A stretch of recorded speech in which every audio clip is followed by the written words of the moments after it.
Welcome back. We are doing some electrical today, and thought this would be a good time to go over some pretty nifty ways I'm moving things around and just what we're doing.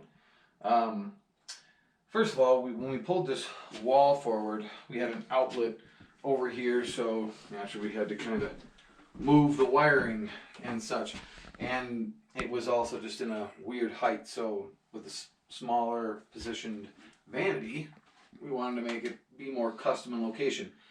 Also, we have a toilet that requires an outlet.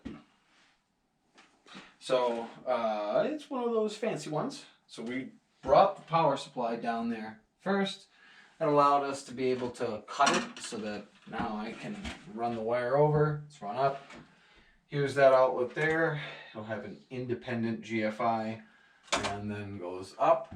And here is where I have it tailed. Now you might be saying, well, what? You can't do that, which you can't. You can't splice this and leave it in the wall, which I do not intend to. But I really like having my vanity in place, walls all roughed in, flooring, everything, then coming and using a laser level to shoot up the line to get dead on the money so you can center the light perfect. Because I think that looks just awful when you've got your vanity and your light just not aligned, and you'll never be able to fix that. So this way I'll be able to cut the light box in, then I can pull this in and splice it in there where it's totally legal and everything is up to code and accessible, etc.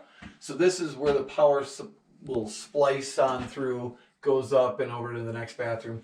This is the switch leg for the light switch when you come into the room, and then next is just the exhaust fan, which we're going to switch that out and actually put in a nicer unit. But for now, I just wanted to give you a quick little mock-up on how we pigtail outlets. So I will try to make this efficient and move on through it. So first of all, I like to get about a full length of wire from your stripper. Okay, come on over, and a good little trick is if you just push the nose together, you can push all the wires out. It's usually pretty loose. See? So you can come down here and then I can pinch the wires free. All right.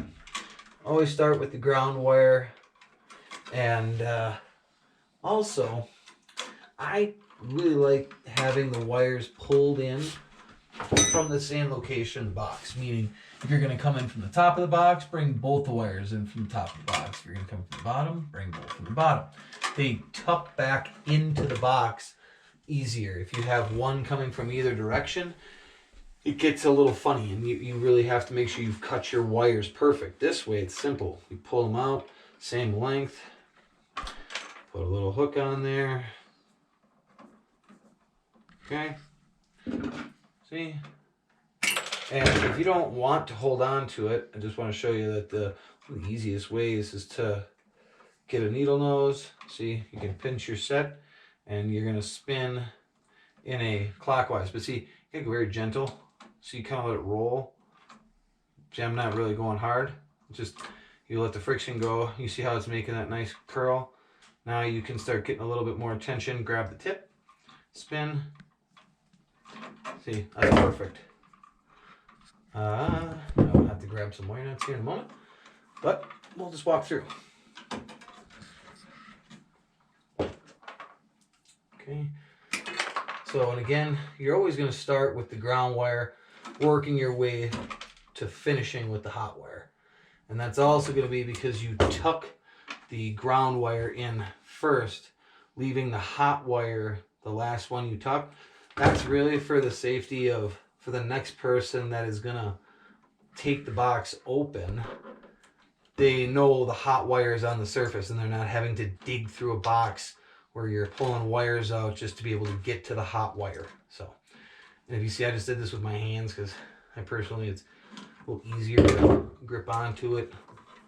I think that needle nose, you got to be a little bit more gentle. Make sure you're not gripping the wire too tight, because you don't want to cut the insulation behind your splice, because you'll have to make sure you put the cap on far enough, and it's just not good practice. So just be careful when you're doing that needle nose on here that you're not gripping down so tight that you're crushing that insulation.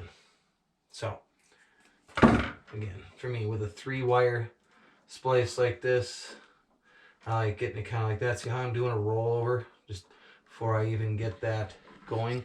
I kind of just get a general, see? And again, light, turn, light, spin. See, and you see it's already starting to take that shape.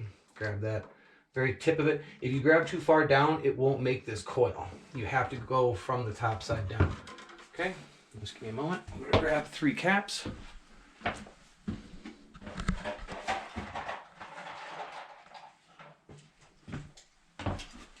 All right.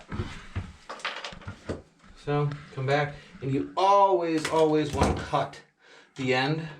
See, that way it's going to be flush. When we pinch this on there, it's going to pinch each of the wires evenly and distribute an even pressure, so not one of the wires can ever just get slipped out. That's where you have the problem of wires getting pulled out, is if one stays longer than the other, it kind of grabs in a weird fashion where one of the wires is able to kind of slip out. So always cut the end and generally leave yourself about 3/8, 1/4 inch. You know, that's pretty good, right about there. Okay, see, wires stayed together. It wasn't so short that I lost my coil, but look, as soon as I put the cap on, wires underneath, so you're protected. And then as soon as you screw it on, it goes even further in. So it's beautiful. Okay, now what I like doing here is push this out of the way and put a little pressure right there. Push this cap up, tuck it straight back. Same thing. Put a little pressure here, cap up, push on the coil, straight back. See, now we have both these tucked, which this is the neutral wire, goes on the left side, so I just know that, and I want to kind of pre-plan. So this last one, again, the hot wire gets tucked in, pull it out, and it again is on the side here, and we'll put a cap on there just to keep it safe. But this is how we would actually stem it in. But since we're going to be waiting, I'll fold these tails back in there. But see, now in the future, we have all this room. If you look in there, that box has a ton of space to fit a GFI. Those GFI outlets are those big, thick squares that have the reset test buttons on them.